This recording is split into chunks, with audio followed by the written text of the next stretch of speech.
Welcome once again to the Hockey Lifers. Jeff Marek along with you. Pleased to be joined by Alan May. The program, as always, presented by PenFed Credit Union. Great rates for everyone. Alan, of course, longtime commentator and analyst for the Washington Capitals, longtime hockey player, and we're going to go down memory lane, Alan. So sharpen up your memory a little bit here for the podcast this week. First of all, thanks so much for joining me here today. Yeah, great to be with you, and I'll remember as much as I can, but with these smartphones and Google, there's so much information I'm starting to have to get rid of from the old days that I'm just trying to remember what happened last week. So it's, it's a numbers world now. It's a numbers world, and they're always throwing more numbers at us, yeah. Oh, listen, I know it's the bane of my existence too, but nonetheless, we persevere. So we'll make it a little bit simple to begin with.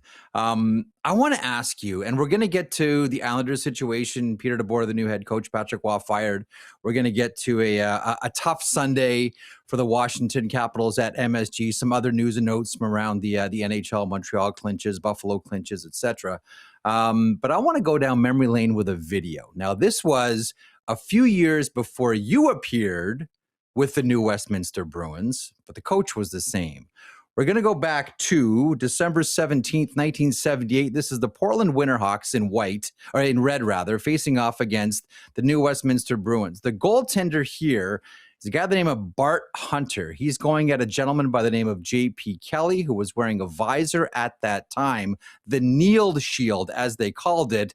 And then Bart Hunter mocks JP doing that routine, which draws the ire of head coach Ernie McLean, who hits the ice to admonish the goaltender, "Don't you ever do that again, young man," restrained by an official on the ice. And someone else comes out here. I'm not sure if that's someone from the Portland bench or maybe from the New West bench as well. But nonetheless, when I say the name, first of all, I don't know if you've ever seen that video before. When I say the name Ernie Punch McLean, because you played for him in New West, what comes to your mind?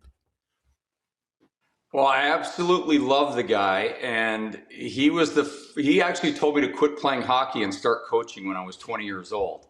And I just absolutely love him. He's waiting for me every single time we play in Vancouver. And the very first time I ever went there in the NHL, he was waiting for the bus to roll up. And he goes, "Thank God you never, ever, ever listened to me. Look at you." And I absolutely love him. He was so fun to play for, one of the biggest personalities, a glass eye, a steel plate in his forehead, I think maybe a fake jaw. He's maybe 93 or 94 years old. He's a gold prospector. He is one of the most interesting people that have ever been in the world of hockey. There have been, just for those who don't know, Ernie is a longtime coach in the Western Hockey League, as Alan points out, one of the most interesting characters the league has ever seen. Two-time Memorial Cup champion with the new Westminster Bruins, and helped shepherd a young Alan May through the waves of junior hockey. But you're right, like a prospector out west. A hockey man, he played as well. He was a longtime coach, as we pointed out too. And he's a hunter. A number of times he's sort of been, lost in the bush or lost in the trails, and no one could find him. It was like, well, looks like that's it for Ernie. And then he would just show up. He was the cat that kept coming back. And he always appreciated. Sorry, Alan, go ahead. Oh no, I was just gonna say, the fact he's still alive is the craziest thing in the world. I said he was a gold prospector. He was fixing a bulldozer blade and it fell on his head. He has a steel plate in his head. He crashes a plane in the middle of nowhere and walks 20 miles in freezing cold Saskatchewan temperatures, if I remember. But the guy there was no excuses playing for him. If you were hurt, you just taped it up and, whatever we took back then to make you feel like an Advil or an aspirin, and just the greatest personality in the world. And that glass eye came in handy, or not so handy, a few times when people mocked him. We were all out bench clearing brawls with every single guy on the ice, coaches going at each other. And, hockey was much, much, much different back in the 70s and 80s, that's for sure. Well, it was too, and I want to ask you about Ernie. I mean, he had, and first of all, like that was an era, like when you played in the Western League, Alan, I'll just be blunt, it was crazy. You know, like Jack Sangster was a legendary coach. Remember his one team, Sangster's Gangsters? There were 13 players with over 100 penalty minutes, including one with like 450. There was Doug Sauter, the aforementioned Ernie Punch McLean. There were Ken Hitchcock, Patty Janelle. Hitchcock coached that great Kamloops team. Built who had his own issues at times and liked a robust style of hockey as well. Yes, Bill LaForge. I'm sure at some point in the next few weeks we can get into some Bill LaForge stories. But it was like, we always think of the West as the Wild West. In the Western League, it was. And you were right there for all of it. What do you draw from that time?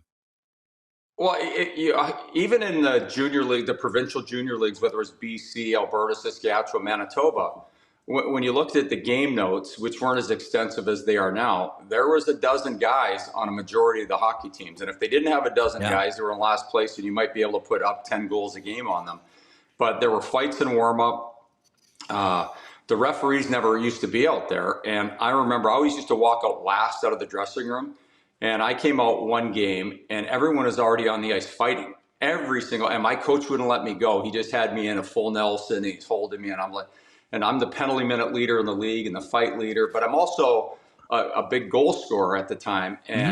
But it was just like that all the time. And, you know, I used to say, like, I stopped hitting goalies. And if they were out of that, even if they were in their crease, it was like a really bad thing. It was like the rotten little kid who just can't not do something bad. And I'd hit goalies. And that was back then, that was a 5-on-5 brawl. But then that sparked another 5-on-5, and maybe the coach is grabbing someone by the seat of the pants and tossing them over the bench. Now you've got a full-on 20-man brawl each way, like 20 and 20. Backup goaltenders fighting, coaches going at each other on the benches. So it was way different. The fact we all came out alive, and literally a lot of the brawls never stopped until the world famous RCMP came out on the ice with their batons, and all of a sudden everyone's like, damn it, I got to get off of here. Like, you didn't want to be arrested on the ice, but it was that crazy. And it was, you were just ready to go every night. And the funny thing about it way back then is I was never, ever scared. You just went into the game. And, you know, it's a lesson my dad taught me when I was about 5 years old. And you just went out and you were ready. And all I thought about was success. I have to do this because I got to get to the next level, and I'm going to get to the next level. But, you know, I got to do whatever I can to be on a team. I've got to make sure I stand up for my teammates. Back then, there was no faking injuries. There was no being sick for a game. If you were sick in the hospital, say you were dehydrated, there's something going on, you would go and play your games. And not just me, everybody, because you just wanted to prove that you were tough and you were there for your boys. And it was a very, very different time. You know, the old concussion, like I have to tell this one. My trainer, when I played in the Saskatchewan Junior League, was a Jack Daniels drinker. And he was the same guy that gave you an ice pack, that sewed your pants and did your stitches. And I remember, I never had stitches in junior, but I remember our uniforms were black, yellow, and white.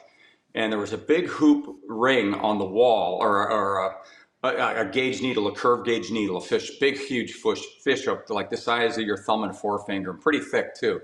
And whatever color of thread was in that thing, that was the color of stitches the players would have. They were either, you know, they were yellow, black, or white. And I remember, you know, we'd have times on the team where guys are walking around and, you know, got black stitches, you got a guy with white stitches, yellow stitches. But he would take his Jack Daniels, he would take a lighter, he was a cigarette smoker. He would take the needle, he would heat it up with the Bic lighter. Then he'd take some of the whiskey, put it on a cloth, and wipe the needle off, and the next guy got the stitches. And it was the same stitch that showed every pants, socks, jersey, and all the stitches on the team. And it was so thick, and the guys would have huge holes in their head. And I showed our producer, Sean, here. There's a bar in Old Town, Virginia, that Brian Bugsy Watson owned, and there's a great Gordie Howe picture in there back in the day. And I think he's got red stitches, but the holes are bigger than the cut from the stitches, and he's got a black eye, and that's how they used to operate back then. So that was, you know, you wonder why all the old players had these horrific looking stitches compared to the new guys that are kind of pretty when they get their stitches. It's because they had those huge gauge needles, and I was so terrified. I was so terrified of getting stitches that I was like, no damn way is that thing going on me. So my goal was to give stitches and knock out teeth. You went through your entire junior career without one zip? You didn't get stitched once? No, and you remember I used to call it crossing swords. You'd get your cross check up, and your head down on the boards. And I was about 6 or 7, and my dad gave me holy hell for getting pancaked along the wall. Some kid ran me, and there used to be huge hitting in youth hockey, and he gave it to me when I got to the bench for letting myself get hit. So it was get your stick up. So all through junior, all through pro, you always get your stick. So the other guy was expected to get his up too. And then if someone, it was an eye for an eye back in the day. It was crazy. And if someone cheap shotted you, you now had the green light to do the exact same thing, but even worse to him. And it was barbaric, but it was just normal. I look back, I only have remorse for maybe 1 or 2 things I ever did. And I had close to 3,000 penalty minutes in all my pro leagues. I think I left junior with about 12 or 1,400 penalty minutes, and that was pre-10-minute misconduct type of stuff. Like they didn't add those back then. They didn't add the games to your penalty minutes. And I didn't have any remorse. That's just how we all played the game. And if you did something, you expected the other team's coach to make sure that you had to do something. So, it was, I had the one thing. You remember my old coach, Jerry James, the guy that played the NFL and the CFL at the same time. Yeah. And he didn't want me fighting.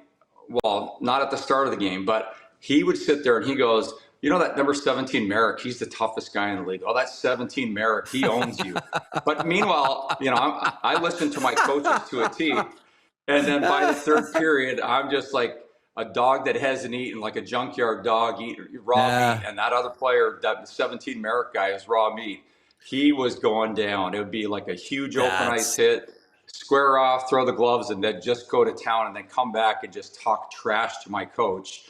And that's just how you went. And it wasn't me, it was everybody. And you'd go into barns and there'd be 3 and 4 and 5 and 6 guys with 300, 400, 500 minutes in some cases of penalty minutes. And it was going to be a fun one that night. So it was the bench playing brawls. You could still sit down and have a drink with the guys, and everyone's got a different story of what crazy event happened within that brawl. It was absolutely nuts. And and then if we were watching WWF on a Saturday afternoon, you better watch out one of those bench playing brawls, because there was some mayhem coming from what we saw on TV that day. Someone was going to come off the top rope for a bench clearing brawl. Hey, one final note. Yeah. Listen, I believe it. Guys coming off the bench, jumping off right into the scrums.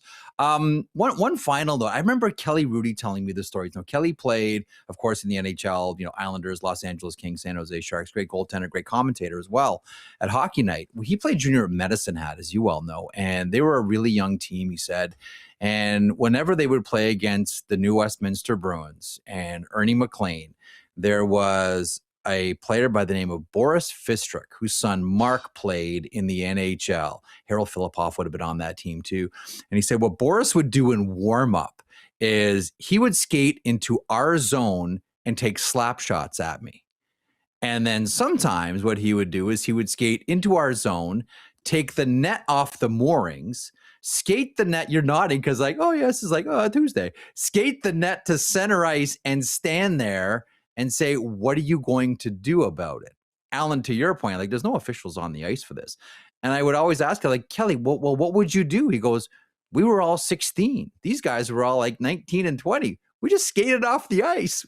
We were terrified of New West. He used to skate at the same arena that I did. And you remember Jimmy Thompson, the NHL player? He was here in DC with me on the weekend with his wife and his kids. And we were talking about those old stories, but I don't know how much older Boris is. I mean, maybe 6, 7, 8 years old. I think he was in the IHL by then, but he was jacked, 6'4", actually a very high-skilled player. But he was probably with Dave Semenko, and Clark Gillies, the toughest guys ever to play in the Western Hockey League. The older they are, the tougher they are, in my opinion. Of course. and Boris would come in, and we'd all be laughing and joking around in the dressing room. And then he'd come in, and the room would go quiet, and everyone would start putting their equipment on, and you'd be tying your skates, and you'd be looking up. And because he had these massive biceps and forearms, there's veins everywhere. And then he'd notice, he could feel that people were looking at him.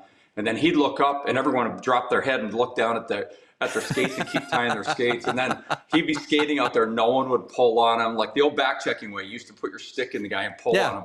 No one ever touched him. He was ginormous. And I think he had me by 60, 70, 80 pounds back then. So I certainly wasn't going to hook him. And I was only, 14 and 15 at the time. But he was like a hockey god to all of us. And the stories we had heard in the Western Hockey League, it was incredible. So you're thinking, you're preparing yourself from about 12 years old that's the life you're going to live, and you're going to have to deal with that. And guys like Boris and a whole bunch of other players that were exactly like that. And then when I played junior hockey for Ernie McLean, it was the exact same thing. And I realized early with Ernie, the more penalties you got, the more ice time you got.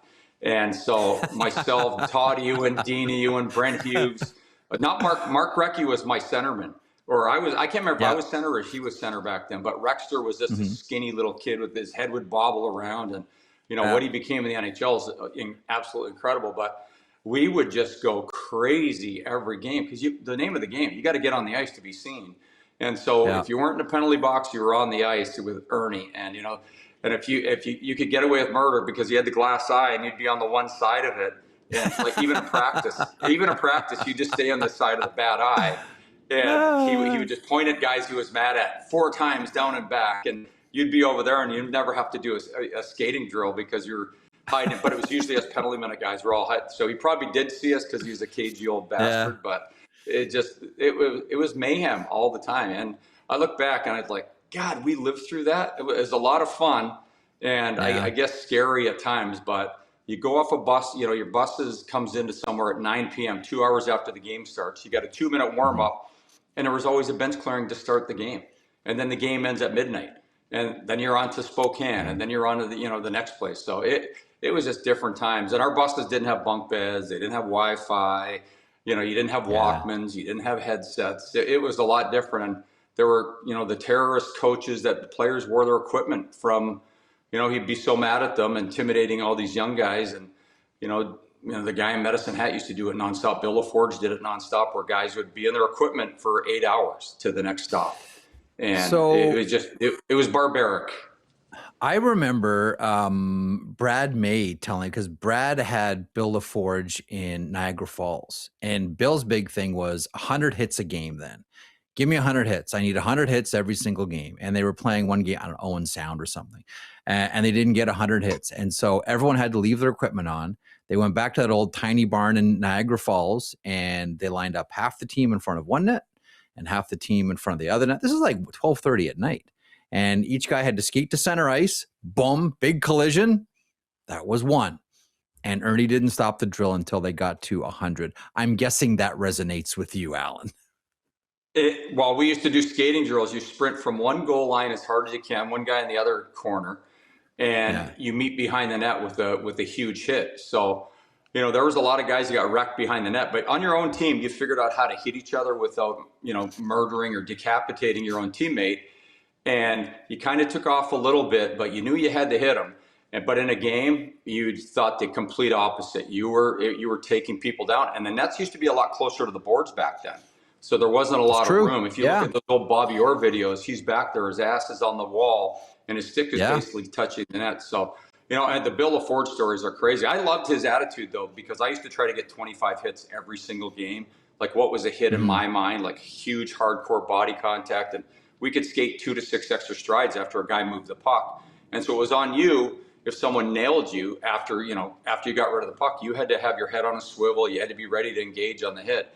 But I would try to do that. So Bill LaForge, he used to spray paint. They'd go in the room, they'd spray paint 100 on the floor for the hits and 60 for the shots. So I kind of like that kind of hockey. And if you ever saw his teams, at least in the Western League, I don't know about the stuff that went on in the O because it wasn't the same as us. Oh, yeah, no, he had tough teams. The hockey was fun to watch. It was just like hit, shots from everywhere. And he'd have 5 and 6, 50 plus goal scorers on a team.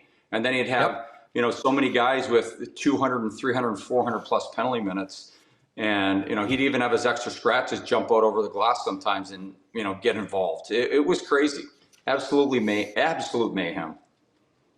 The LaForge stories do go on and on and on. And maybe we can do that. But I got to get, one of my favorite things always is my first NHL game story. Like you become the envy of so many people just when you play that first game, because so few ever get a chance to do that, especially undrafted players. Give us the story of your first game, Alan, with the Boston Bruins. Well, what's so miraculous about getting my first game is when I left junior, I really didn't have any options. And probably the best recruiter in the history of the minor leagues was Rick Dudley, and he convinced me to go somewhere.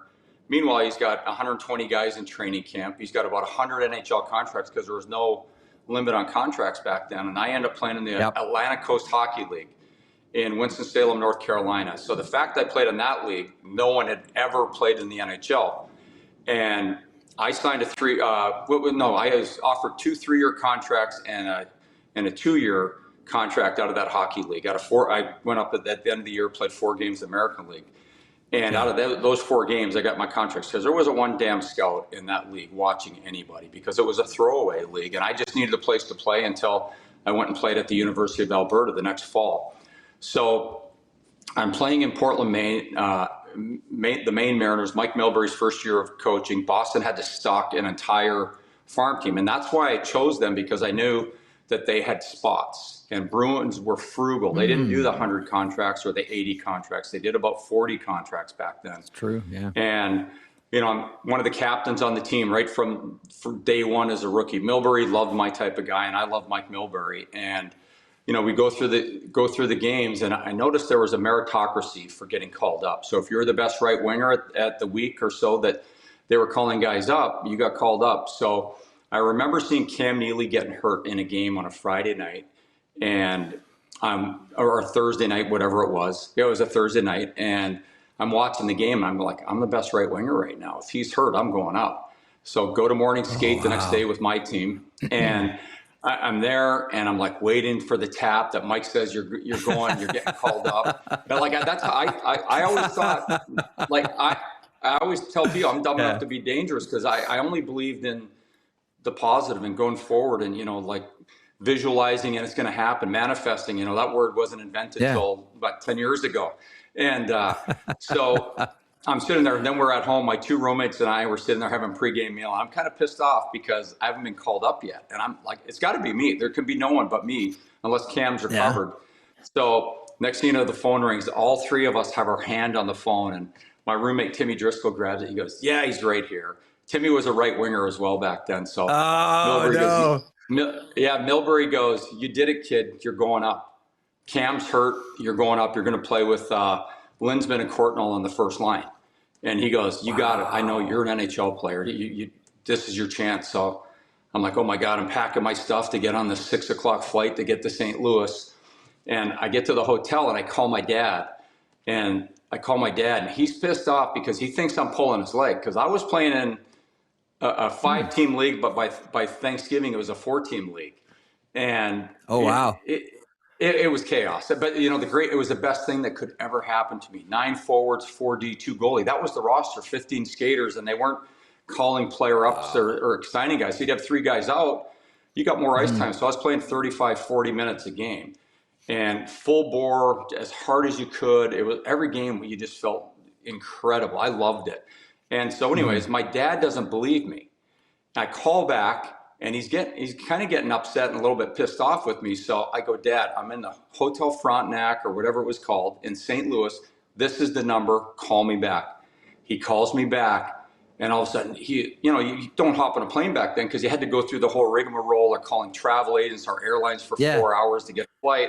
But we were fortunate. We had like a 24-foot satellite at our house. So we, he makes sure everyone gets over there. But the next morning at morning skate, I'm looking in the dressing room, and Cam looks all right. And I'd heard all these stories about guys who get called up, and then they never get to play. They break their leg, and they never get a chance to play in the NHL again. They get the called up, but they just were there.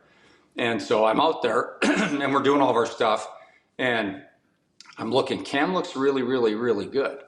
And so Terry O'Reilly comes over, and Terry O'Reilly loved me, and he was so good to me. And he, I wore 24 in preseason. I wore 24 in training camp, and no one's ever his number. That's his number. No one had ever worn that. And I played a preseason game against the Montreal Canadiens, and I wore 24. It was a really, really big deal to all the guys. And so I'm out there, and he comes over and he goes, Al, he goes, Cam's all right, you're not playing tonight. And I'm like, all those words you say. And there's this awesome guy. This is why I've always helped people I work with, why I've helped every teammate I've ever had, was because of this day. There's this guy that was chaotic and awesome when I was growing up, Willi Plett, a big badass right winger that could score goals. Minnesota North Stars. Played without a helmet the majority of his career. And he goes over to Terry, he goes, that kid's not playing? I've heard so much, the guys talk about him every day. They're checking his stats every day. When the old House Sports data comes out and the guys are like, what's going on in Portland, Maine? And the guys are always talking about me apparently. And he goes, he's got to play. He can play for me. And he goes, no, this game's for first place. We're playing the Blues. It was Hall and Oates back then. And he goes, no, that kid's playing. And Terry goes, I'm the coach. Those guys are pretty tight, by the way, really good friends. And Willie goes, no, he's effing playing. And I'm over there trying not to cry and I'm not a crier. Back then anyways, now that I have kids and grandkids and all that, I'm a crier. So I'm sitting there shooting pucks on, I think, Reggie Lemelin, and I'm like trying to keep it in. And I can hear this whole conversation. It's not being hidden. And Willie goes, he's playing. He goes, because I can't play anyways because my back hurts so damn bad and I got a groin pull. And what he was doing, he was 100% healthy. He said, he's playing and I am not. So Terry comes over and he goes, you're effing playing. He goes, you're in tonight. And I can't even remember what he said my line mates were. So it's that night in St. Louis. And instead of being nervous, I'm just bouncing off the walls. Pre-game meal with Ray Bork. And, I forget, back then you were on your own. We're at a Houlihan's or something like that in St. Louis eating our pre-game. And I'm just bouncing off the walls. And I never slept on game day. I'm just pacing around my room, doing somersaults, cartwheels, push-ups, you name it. And we get to the arena and Spuds McKenzie night. And so remember, most people aren't old enough to remember. Yeah. So most people aren't old enough to remember Spuds McKenzie. And so he's got Spuds McKenzie, drugged out Pitbull, and they have the girls, the Bud Light girls or whatever they were back then. And so they're there and I'm outside the dressing room talking to the three prettiest girls I've ever seen in my life. And Terry comes over, he goes, you got an effing game, get your head in the game. I'm like, the dressing rooms were kind of small back then. So I remember getting my first shift. I'm in warm up, the crowd's prettier, the crowd's bigger. It's the first time I played in front of 16, 17,000 people. And I'm just taking it all in, I might never get this chance again. And the limo, he's got Spuds is going around the ice in a limo. All the fans have the little Spud Lights things on the ice cream stick where it's got this. And so we got 16,000, Spud Light guy or whatever his name was, Spuds McKenzie's. And so I get my first shift.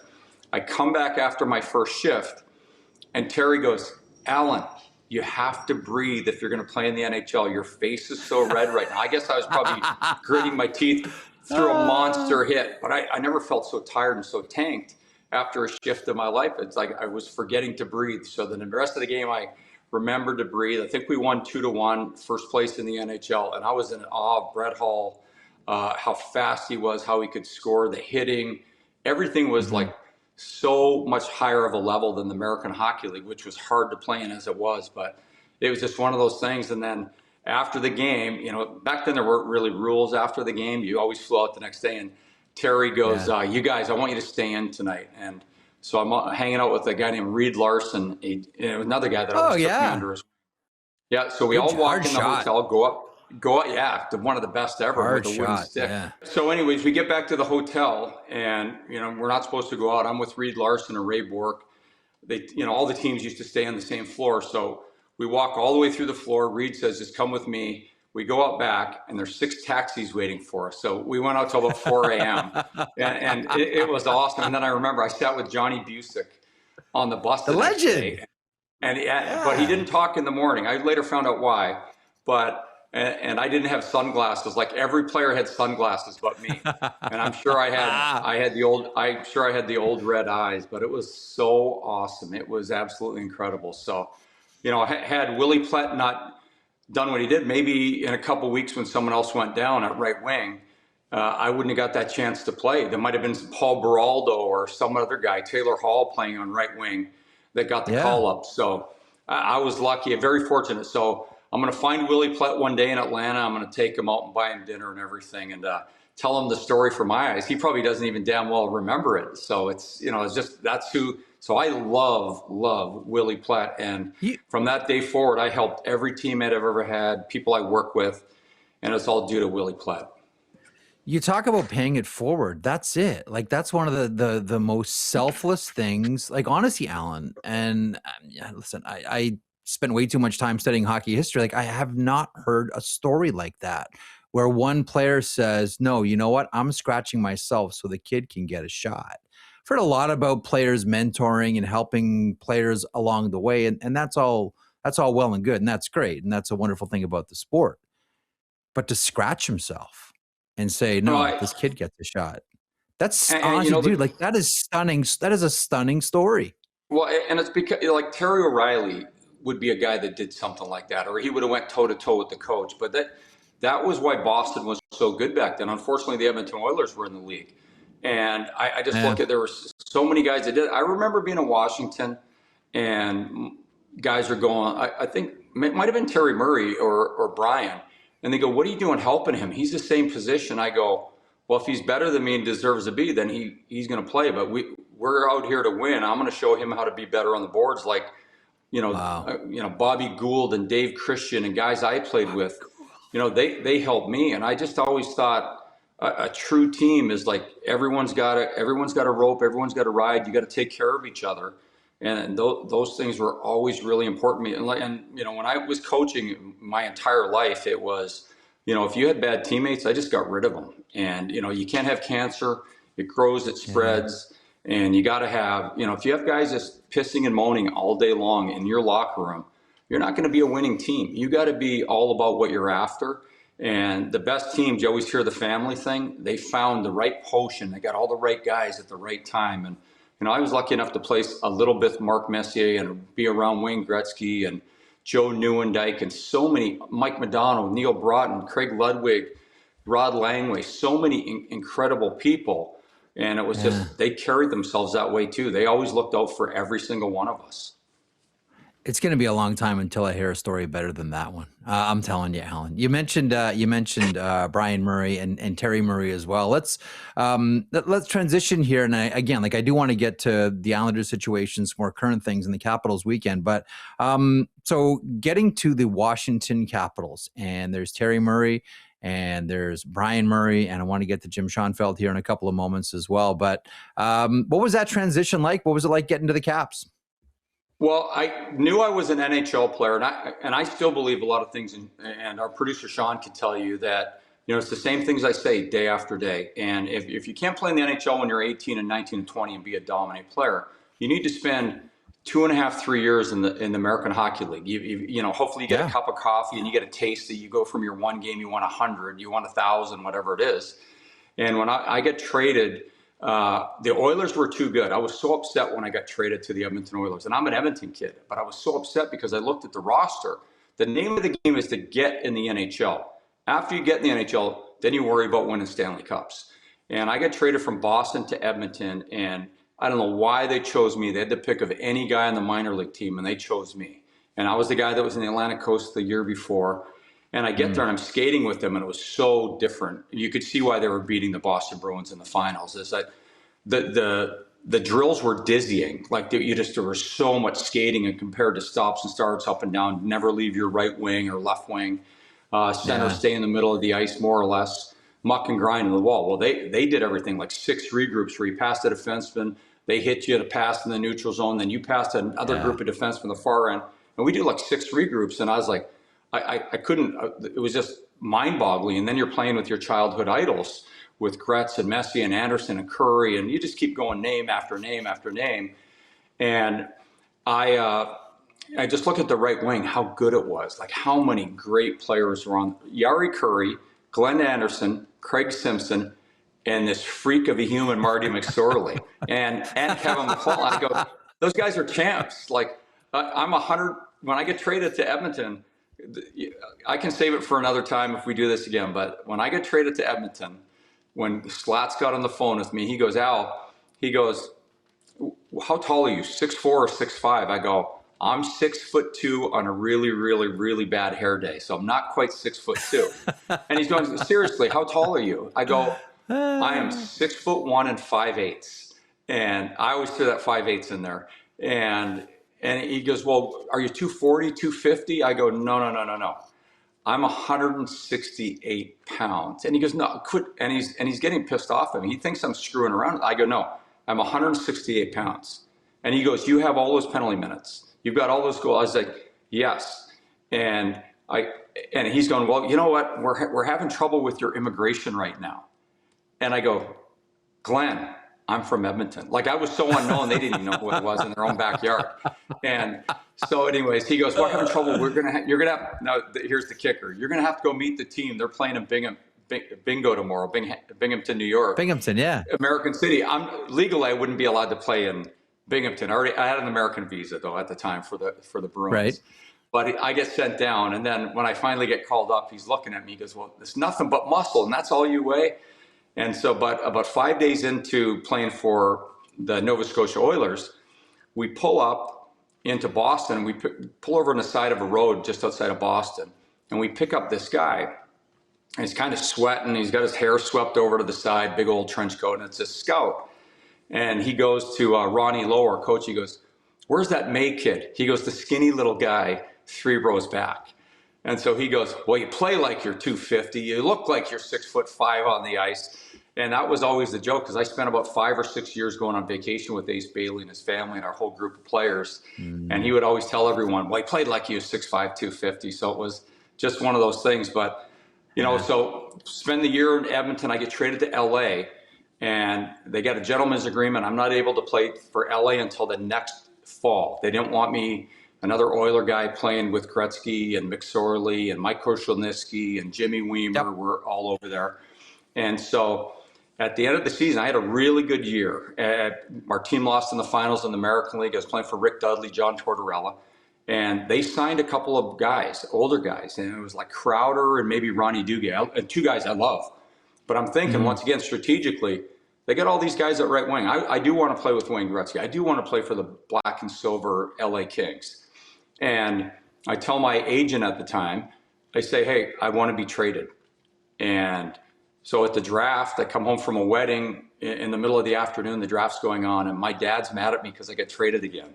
So here he's not believing me, and I get traded, and I go, where? So then I go to the reception for the wedding, and I'm telling everyone I got traded. And it was a hockey wedding, and they're like, you got traded to the Washington? I said, yeah. So I don't hear from them. I think that day I went in on the phone, and I talked to David Poyle and Brian Murray, and they knew, it's weird, they knew everything about me. They knew my buddy Jim Thompson, who I skated with, and I skated with Ruby in the summer, and a whole cast of characters, Mickey Vukota, guys like that. And so I was kind of upset. So on Monday morning or Tuesday morning, I get a call from Terry Murray, and I played very well against the Baltimore Skipjacks, they were called back then. I always played very well, unlimited breakaways, you know, easily over the 25 hit threshold that I always had. And we went out, and he says, well, we got you. And he starts saying all these great things about me. He sounded like I was talking to Mike Milbury. He goes, you can skate. You're the fastest guy on the ice. You're not scared of anything. Our team was terrified of you. Breakaway after breakaway. The issue was I wasn't scoring on those breakaways. So it goes, and he's pumping me up. So I start writing all those words down. And then I started to tell myself that every day in training camp, like every day the rest of the summer, I would use those words that Terry spoke to me. And they were taking 36 guys to Sweden and Russia for training camp.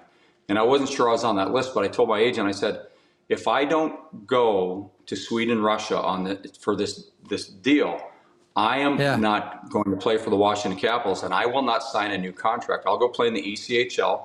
I'll make a lot of money on the side, but if I don't go there, I'm not going to sign with the Washington Capitals. So he calls me back. He goes, you're going anyways. They've already got you on the list. So we went there, and there's no fighting in Sweden and Russia when we were on this trip.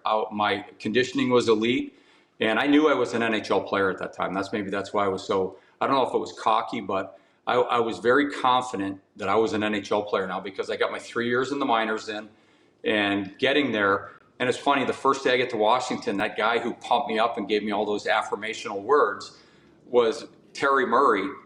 And he kept walking right by me. And he didn't look at me, didn't say hello, didn't do anything. Because when I went to Sweden and Russia, I led the team in goals and points. And we come back, and it was just, I was like, I was baffled why he wouldn't talk to me. He was probably pissed off because I wasn't going to be the captain of the Skipjacks. And so we get there. We used to have these two old legendary reporters in Washington, Dave Fay and Bob Fachet, two old whiskey drinking, cigarette smoking dudes that had so much character and personality. And they came up to me the day before this preseason game in Philly, and they go, "Hey, we know they didn't bring you here to figure skate and score goals." I said, "I know." And they go, "Well, what do you know?" I said, "Well, I know 3 and out." And they go, "What's that mean?" I said, "Come and visit me after the end of the first period." So I went into Philly. I played about 8 seconds of ice time. I fought 3 guys. Won all my fights decisively. 6'6", 6'5", 6'4". There was still about 4 minutes left in the period, and I literally just went. And because I remember Hextall had scored against the Capitals in preseason or in the playoffs that year, and I thought they were kind of gutless. I was thinking to myself, they didn't do anything. This goalie scored on him, and they didn't attack him. Because I just thought it was like kicking sand in your face, and I go, that team's got problems. So I had it in my mind, Hextall was going to pay for that at some point, but I was going to run through them. And the easy thing about running through the Flyers that year was Dave Brown was in Edmonton ending careers, not in Philly. Yes. So they took a huge step back. Yeah. So the reporters came in the room, and I was actually swallowing a beer already, pretty like patting myself on the back, having a victory beer. Yeah. And they came down those old spiral steps in the Spectrum, and they go, 3 and out. That's a good one. Never heard that before. So they sit there, and I'm finishing my beer, and they go, "You're playing Baltimore the next day, an NHL preseason game against Philly." And they go, "What are you going to do for an encore tomorrow?" And I'm like, no one's coming near me. I'm the invisible man tomorrow. They go, "What do you mean?" I said, "No one's going to look at me. No one's going to come near me. I'm going to skate and hit and do whatever I want tomorrow." And he goes, "How do you know that?" I go, "Not my first rodeo. I've got 1,200 penalty minutes in the last 3 years. No one has had more fights than me and fought any and everybody." I said, "I'm not scared of anything or anything and anybody, whatever it is, and no one's coming near me." Next day, everyone's looking for quarters on the ice. I could be standing right here, and they don't see me. And I was like, thank God it went that way. And and then the next day we played the Bruins, and I laid out my buddy Ray Bork right at the penalty, just crushed him. And someone comes in to fight me. I take care of that pretty easy. The next day, the coaches are telling me, "Well, you can get an apartment." I'm like, "Really?" I knew I was destined to make the team. So that transition, and they knew they didn't have a guy that played like me. So it was the perfect storm of me. As much as I wanted to play on the Kings when I got traded there, it was the perfect team for me to play on. And toughness, excellent players, a team first attitude, a coach that loved badasses, and in Brian Murray. And it was awesome. And the crowd at the old U.S. Airways Arena in Landover they were working class people. I know there was people that, the white collars as well were there, but they loved hard-nosed hockey. So from my first shift, monster hit, monster shot.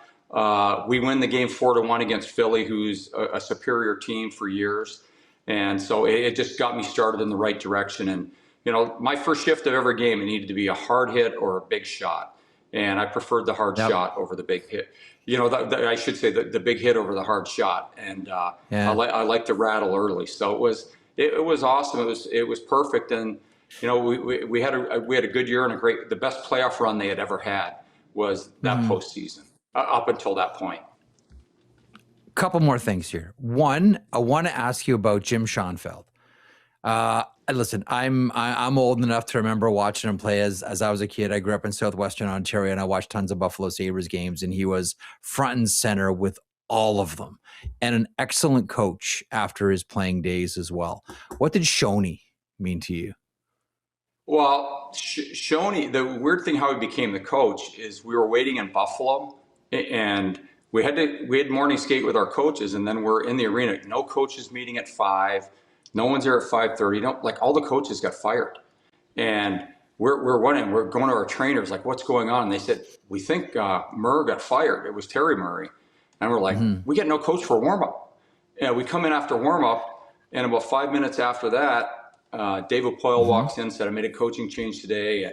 I got a new guy, and in walks Shoney.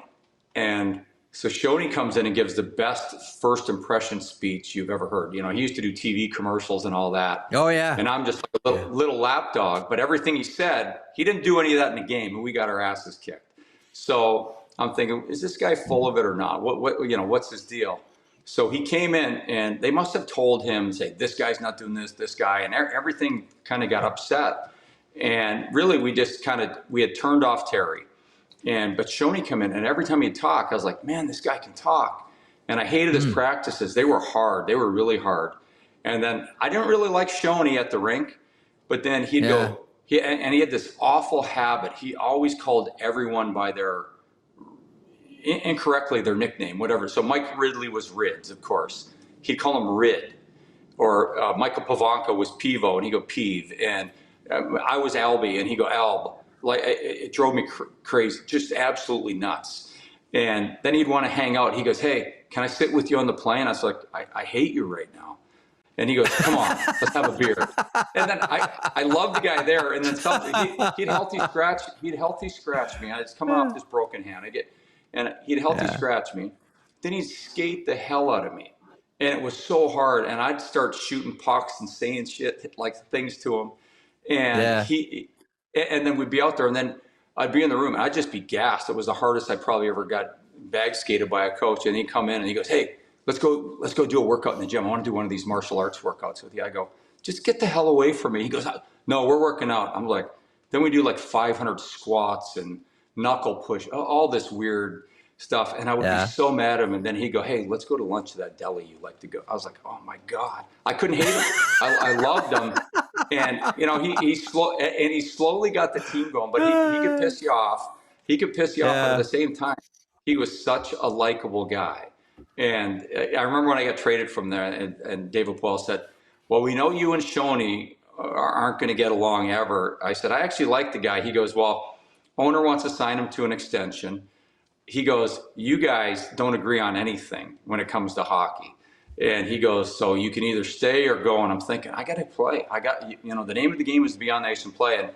And I'm thinking, well, let me think about it. And David says, you can stay if you want, and you'll still be here when his contract's probably up, but it's not going to be easy. You're going to have to, go toe to toe with him all the time. And I'm like, oh, so I didn't want to get traded, but I eventually said, this is where I want to get traded. And he said, I'll trade you anywhere. And I should have asked him who wants me instead of going where I wanted to go. But I love Shoney.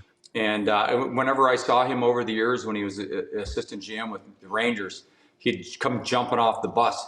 And he's like, Al, Maisie. And, next thing you know, we're hanging out talking and laughing. But that's like, awesome. Son of a bitch. I wanted to hate him, but I really, he's one of the guys I'd like to go on a fishing trip with a guy like him, because the stories would be epic. He was a fun Buffalo Sabre to watch. Sure was. He was a very entertaining hockey player, as well as an entertaining hockey coach, to tell you the truth. And an entertainer. Would love to tell more Jim Schoenfeld stories.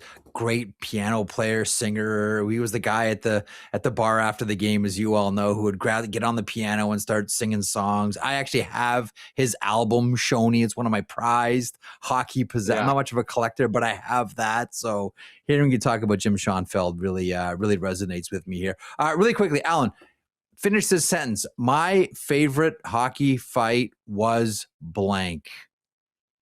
Oh God, I wish I could think of that. I learned a lesson in junior one time, and not to take anyone for granted. Then I ended up winning the fight, but I ate one by being a little cocky. So after that, I said, no matter who they are, he's 150 pounds or 250, they get the same respect. God, I had a fight in Edmonton with Dana Merzen where I basically went toe to toe from goal line to goal line. I was winking at my then girlfriend and, waved to her between punches. That was a really good one, but I've never ever thought what my favorite one was. And I couldn't stand Kevin McCelland, kicking his ass a few times. Basil McRae, Ty Domi, I hated fighting because no matter how hard I hit him, nothing happened. And total concrete. And I have all the respect in the world for him for where his skill level was when he got in. But I don't know if I really have one when I look back at all the different things. You know what? It will. So here's one. Okay. Ken Danico, first day that Terry Murray becomes a coach when they fired his brother, Brian. We're playing, and I think we won the game like 8-2 against the Devils, Wednesday or Thursday night. I'm like chomping at the bit to play in this game because you always want to impress your new coach. And I'm like raw meat all day long. Well, I finally go at it with Ken Danico, and Ken was left hands only. And Ken he was strong, super strong, like just a bowling ball of a body, a taller version of Ty Domi. And I was throwing lefts with him, and then I tied up his left. I used to always try to fight the opposite arm. So lefty, I would grab his lefty, and I'd throw rights. A righty, I preferred to grab his right arm with my right and throw lefts. And so Kenny Danico's punches are going like this, and they're just missing. I swear you could hear the air like as they're going by like a tanker on the freeway. And I'm just popping them every time. And back then, so I get it, and I'm just jacked. And we're in a penalty box. There's no glass in between. And I used to go on like just nonstop verbal attacks to the other guys in the penalty box. There's no glass between the two penalty boxes. The timekeepers are in the middle. And he goes, "You're lucky I didn't hit you." And I said, "You're lucky I didn't kill you." And we're just going at it. Fast forward 5 months later, we're on a cruise together with we have the same agent. We're like best of friends. And that was, when it was said and done at the end, and he was built like Arnold Schwarzenegger, and people thought he was Arnold Schwarzenegger. We'd go walking on the beach, and they come up, "Terminator." They thought he was the Terminator. He was so jacked. But we hang out all week, every hour of every day. We can't get enough. We're two Edmonton guys. We laugh our asses off nonstop. Then the season starts. There we are, stick fights, cross checks, you name it. Hockey, and man. I have to say that one was such a great first impression for my new coach. So I go back, and not to mention, every fight's a victory when you don't get your ass kicked. So that one went my way. That one went my way that night, and it felt so good because Kenny's a legend back home. He's an NHL legend. In every city that he ever played against, and obviously in New Jersey, where his jersey is hung up. He's a one-of-a-kind dude. I love him. So you opened a door there for me, because I heard a story a long time ago about you and Kevin McCelland, and you mentioned Kevin. The story that I was told, this is like a million years ago, was that at Oilers training camp, McCelland was so concerned, scared, terrified, whatever, of you taking his spot on the Oilers, that you had to fight him like 3 times in an intra-squad game. You know what? It started. There was a legendary writer in Edmonton named John Short, and he came to the gym. He'd heard about this kid that the Oilers got that had 411 penalty minutes the season before, and put up a bunch of goals. And he came to the gym to watch me work out. And so I'd already done my weight workout. Then I went to the boxing gym where I used to train. It was more like a fitness workout, but Daryl Duke is a guy that I would train with there, and then a guy named Danny Ditloff, and Danny had worked with Semenko. But I was in there just, there's bigger guys. You're always trying to get better, and it's part of my 8-hour-a-day training regimen. So you're in there and you're boxing. You always have your shirt off, and he compares my physique to Mark Messier's, which was like one of the greatest compliments you could ever have. And I look in the mirror, I see a skinny fat guy. I didn't realize I was shredded. And so he puts this in the newspaper, and then he says he's going to probably take Kevin McCelland's job. I never expected to take Kevin McCelland's job, and because I felt Kevin, and I had this talk with Jimmy Thompson. He wanted me to tell his kids this story on Friday night at this restaurant in DC, and I said I wasn't. So we're out like at a morning skate type of practice. So it's like a 45-minute practice. Then you examine the ice, and then you have your scrimmage. And I'm out there, and I think I'm with Mark Lamb. And I'm just waddling on the ice. Like, you're skating 2 miles an hour, whatever it is. You're basically walking on the ice. McCelland comes over, and I hung out and partied. Those guys had won the Stanley Cup, and I was called up. I wasn't ready to play yet, but I was that close to playing. And in my mind, I still needed seasoning. I still needed to get better. And I still don't believe in skipping steps. I think there's a process of success that's a compound effect of, step. You got to earn your way. And I wasn't a guy, I'm a late bloomer. I needed to take my steps. And Mac comes up to my left shoulder and he says, "Hey, Al," he goes, "I'm sorry." As he said he's sorry, he sucker punched me. Bare fist sucker punched me. So I drop and I get back up and I'm in shock. I'm so in shock, I'm not even pissed off yet. And then I get up and I can feel my back is out, like my rib, like I went down hard. I went down, I get back up and I'm like, shit. And all I can think about it, he just ruined all that conditioning, all of this stuff in this attack. So he's down in the corner, he's talking to guys. So I just skated down as fast as I could, jumped in the air and boom, right, and drop him. And like I said, eye for an eye, back in the day, that's how you did things. Mm-hmm.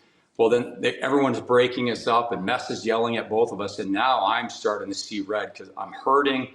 I'm seeing red. And Muckler comes out with Teddy Green, and Teddy Green's giving me holy hell.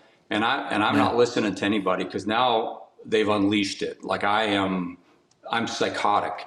And so we're doing this and I'm just sitting there and I'm like, got my stick and I'm rocking back and forth and I'm getting worked up right now talking about it. And I'm in the corner, we're doing the drill I hate the most, the old horseshoe drill. Oh, yeah. And I time it so when he's coming around at center ice, I'm coming around at center ice, and I drop him. I skate over the red line, and I just clothesline him, just take him down, and then I'm nailing him, and then everyone comes in. Slats comes out of the stands, comes on the bench, and we got to get on the bench, and he's like, "What's that?" And then he starts, I say lying or whatever, and he's saying, he said this. Well, he's worried about his job, but he's got a one-way contract. I still have my awesome Boston contract, which I loved, and I'm getting paid in American money, and they're not going to like it at some point that I'm getting paid American money in a Canadian city. But here we are, and he's going, I said, I didn't say that. The reporter said that. And I don't believe, and Slats is going, you guys got to get over this. And I'm like, I'm not getting over anything. And I push Kevin, and then Slats is like, I'm going to kick you guys out of training camp. I'm like, do it. Just do it. I don't care. He's trying to make us shake hands. And I go, I'm not shaking his effing hand. Get the hell away from me. And I just skated back on the ice. And I was and I had a bad scrimmage, never had a bad scrimmage in a training camp, never had a bad practice in a training camp. And I was so upset and pissed off. And then when I got called up that year, you know who was waiting for me in the dressing room? Kevin McCelland wanted to like bygones be bygones. I'm like, yeah, we're teammates now, man. We're wearing the same jersey. We're good. And I played in the third line that night. He played in the fourth line. I scored my first ever goal. I have a huge tilt with Dana Merzen. Life is good. But when I got traded to Washington the next year, he was on Detroit. He didn't have Marty. He didn't have any of those other guys. I beelined it for him. And every time we ever played, I was like hunting that guy. And it was that's how it went. But, in hindsight, maybe it's one of the, it's a great lesson learned. And, but I stuck up for myself. I didn't take anything from Slats, which I'm pretty sure Slats loved. Slats didn't want me fighting. Yeah. He was always saying, you need to score more goals. I'm like, I know where my bread is buttered, buddy. I've got to play this way. I'm a overachiever. I'm a late bloomer. I'm an underdog. And, you've got to find a way to be on a team. And, hitting and doing that was the way I was on those teams. And, Mac doing what he did, he felt like he had to do it. And, in today's world, he probably gets sued and, maybe arrested. I don't know.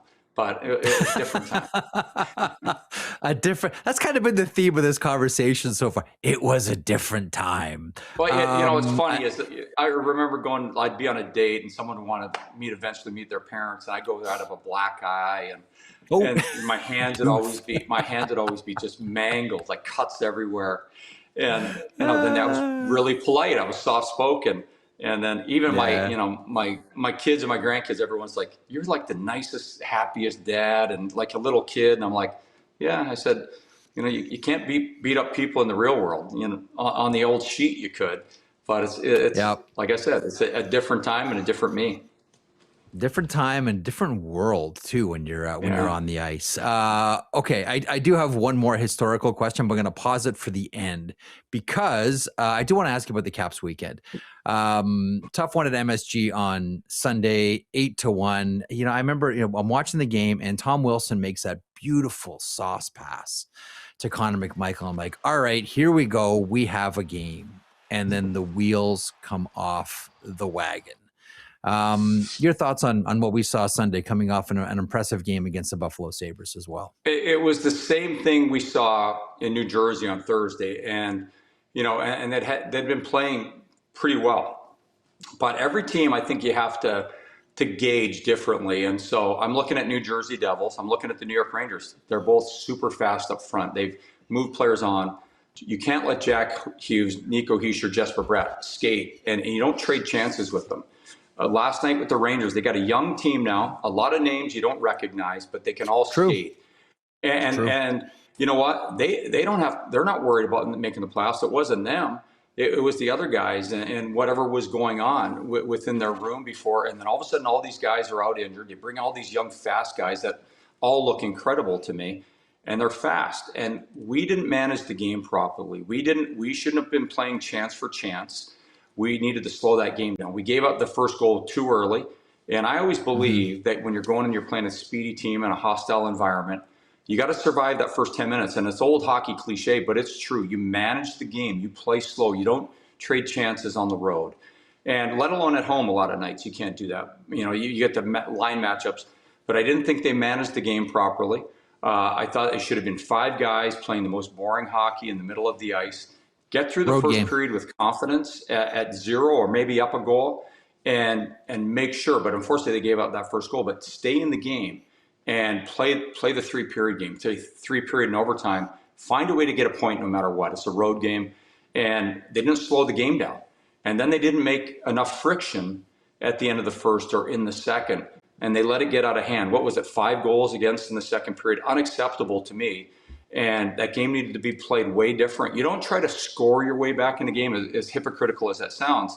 If you're trying to make it we win 7-6 or 8-7, that's not how you do it.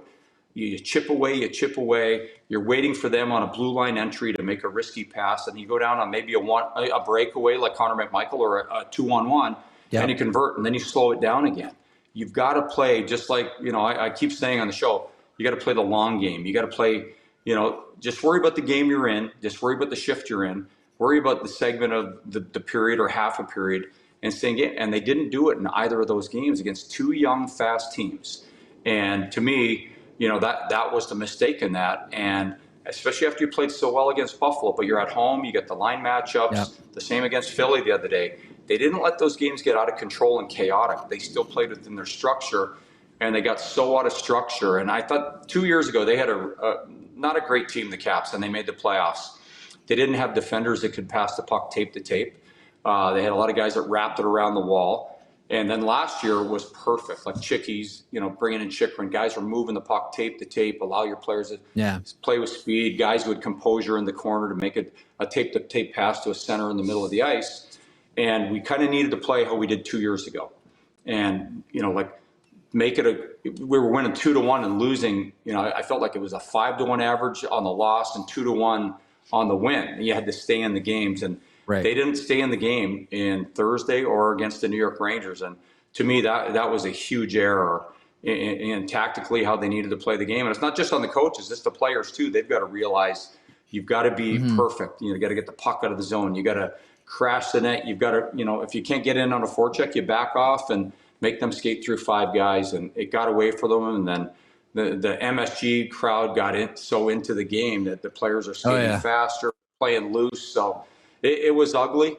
And I was in a pretty bad mood by the time that one ended, but I was in a way worse mood against New Jersey the other night because it felt like it was over if you lose that game. Then they have a great one against Buffalo. So they keep teasing you, and then they let you down. But, they've had a pretty decent run of it lately. And the rest of the way, they've really got to lock it down and just hope for the best and play game by game. Toronto on later on this week, the next opponent for the Washington Capitals. Interestingly enough, the big headline coming off the weekend occurred a year to the date that Alexander Ovechkin broke Wayne Gretzky's record at UBS. The New York Islanders fire head coach Patrick Roy and bring in Peter DeBoer, who, if you go back to when we started the conversation by talking about junior hockey, if you go back to when Pete DeBoer was a coach in the Ontario Hockey League, he's been a coach now consecutively for 31 seasons in a row. This year he didn't coach at all. Was still on the Dallas contract, but not coaching, and he finds himself behind the bench for the New York Islanders now. Pete DeBoer, what do you expect here? And did this one shock you? 4 games remaining on the schedule, and the Islanders have a new coach. It shocked me because it was a French general manager and a French head coach. And I thought Patrick had done a lot of good things this year, but I still look at the roster, like, some of the defenders, some of the guys on the I like the top 2 lines, but, the Islanders doing what they did, they never have a top 2 centers, that are legit scary to the other team. They got Barzal or Horvat are either playing center or wing every night, and they've missed that. So I thought Patrick was doing a really good job. And I know they've struggled as of late, but at the same time, you've got this hot commodity that can pick and choose where he wants to go. He's still under contract, making money, and from the Dallas Stars. And I just look at that, and I'm like, you hear DeBoer's name everywhere. Like, you're hearing in Edmonton, you're hearing in Toronto, and is he turning these guys down in their conversations because their teams, no matter what, some teams just don't. They're a ways away, and you can't even be optimistically, positively optimistic about, what the roster has and what they've got coming. And the Islanders are a team that has, so I'm surprised and I'm not surprised, but I guess I'm more surprised than anything because how Schaefer was playing and doing what he's doing. And, have a legitimate superstar on your team, and then you make that change. So, you could look really bad. They could lose the last 4 games of the season. They could win the next 4 and make the playoffs. And it's perfect. Yep. And they're gonna have a different voice back there.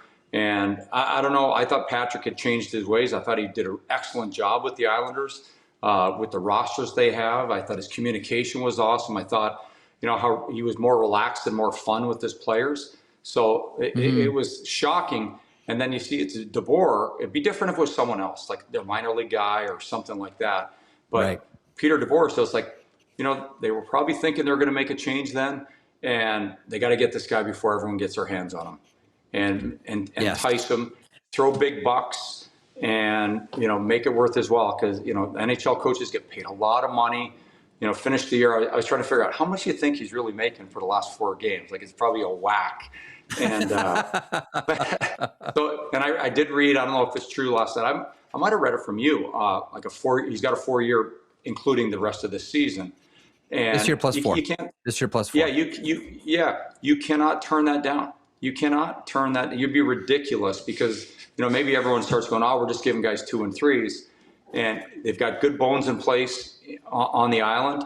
3 of their defensemen I absolutely love, and I think they're a very close team to becoming a really legitimate, first or second place every year in the division. So interestingly enough here, I'm always curious about tenure with coaches. And of course, John Cooper has been with Tampa forever, but this comes from Shannon Goldman at The Athletic. The average coaching tenure after Patrick Roy was fired across all 32 teams, the average tenure is 2.45 for coaches right now. 3 coaches, only 3 in the NHL, have coached more than 5 seasons. So here's the list. John Cooper, Jared Bednar, Rod Brind'Amour have coached more than 5 years. And then we get to Andre Tourigny with Utah, Marty St. Louis with the Montreal Canadiens, Paul Maurice with the Florida Panthers, and the 7th longest tenured coach in the NHL is Spencer Carberry, who feels like he was hired 5 minutes ago, even though he's already got a Jack Adams as well. It is it's a tough go coaching in the NHL. As I mentioned off the top, the preamble to the Pete DeBoer hiring on the anniversary of Alexander Ovechkin breaking Wayne Gretzky's goal scoring record. 1 year out, we all have big historical context now, Alan. What are your thoughts of what we saw just over a year ago between Washington and the Islanders on Ovi Day? I just think I'm incredibly lucky to be able to cover him all this time. And I remember the first year he was in the league, I took my oldest son, and he scored that night. And it was his 27th goal this season. There might have been a 28th, but he gave my son his stick, and he didn't know very much English. And he kept saying to my son, "What's up? What's up?" And he gave him a pair of gloves, and we couldn't believe how fast he was and how dynamic everything he was doing, the power of the shot. Yeah. He was the fastest player in the National Hockey League. And everything he did was next level. And obviously over the years, scar tissue builds up in the body. You get, joint pain, whatever there is. And, he's got suction cut marks all over his body from doing all that stuff. But to score more goals in the second half of his career than in the first half is utterly and absolutely amazing. He's the best longevity goal scorer in the National Hockey League, not the single season, but to do it so consistently all the time, and then to have to change his game a lot like Brett Hull did as time went by. And then last year was so phenomenal. And I've told everyone, and people used to doubt Ovi, and they'd make little comments. I said, I will never bet against him.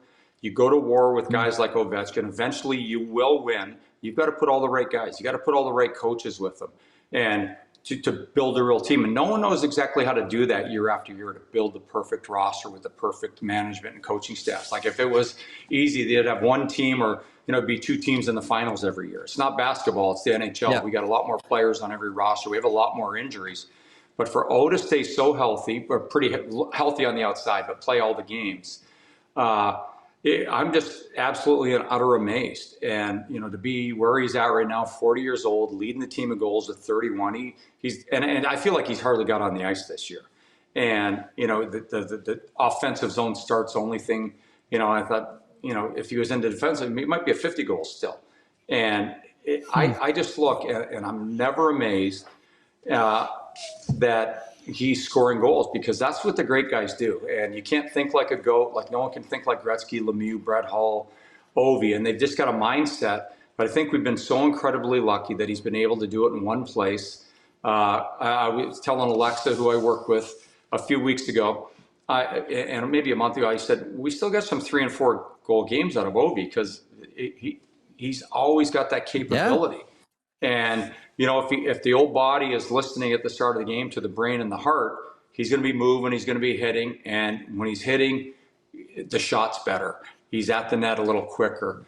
And, here he's been scoring goals left and right, it feels like. The hat trick a week and a half ago, whatever it was, wasn't surprised. I absolutely loved it.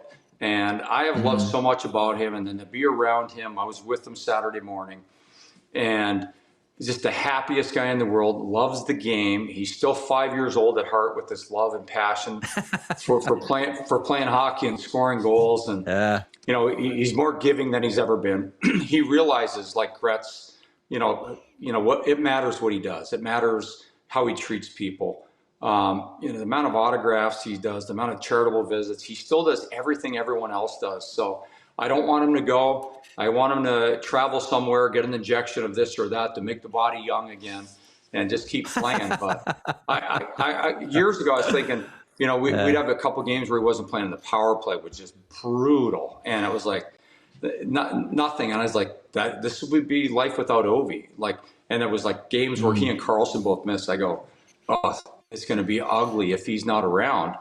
And because they're always going to be a good team, they're not going to get the first overall, the second overall draft picks. No. And they're always going to be in contention. So you're not going to be able to build from, your draft with superstars. Like Gavin McKenna certainly wasn't coming here this year, or Verhoff or Stenberg. Yep. And so, the greatness has been so good. It's not as pretty or as fast as it used to be, but I'm never surprised that he does what he does. And, last year I thought it'd be like a 42 goal season. It was so amazing to watch how he started the year, and then breaks his leg, and then still comes back and kicks ass the way he did. So I've loved every minute of it. It's a different chapter in the book right now, the way he's playing, but I'll never say a bad word about him. He's put my kids through college. He's bought my cars, paid for my, my house. And, I swear to God, we're on this podcast, and we're on this network because of Ovi. I don't know if the Caps would still be here if they didn't get him in the draft, and then he combined with 100%, Bruce Boudreau and the rest of the young guns, like they weren't filling the arena when he first got here. It was after the Young Guns episode back in Thanksgiving of 2007 that this franchise turned around and started selling out every game. There started being red jerseys everywhere. Got the kindergarten kids hooked, the elementary school kids hooked, the junior high school, college kids, young professionals that moved here. They weren't just saying Ovechkin. They were now talking about the entire team, but it's because of Ovi. And he has just made, the youth hockey leagues are huge. The growth here, Stanley Cup winning always helps. And we don't win the Stanley Cup without Alexander Ovechkin playing the way he did in those playoffs and, just willing his team to that championship in Las Vegas. So, I just can't be thankful and grateful enough for what he's been able to do for this team, this market, and just hockey in general. Jay Woodcroft, when he used to coach the Edmonton Oilers, now he's an assistant with Anaheim, would always tell me when I would watch McDavid, he would say, don't be numb to this. Don't be numb. Just because you see it all the time, don't be numb. Understand that you're seeing something really special here. Same thing applies for Alexander Ovechkin and the Washington Capitals. Alan, man, I have really enjoyed this. The Willi Plett story is one that will be with me forever, as will many of these stories and observations as well. Thanks so much for hopping on today. Really appreciate it. Thanks for having me, Jeff. Take care.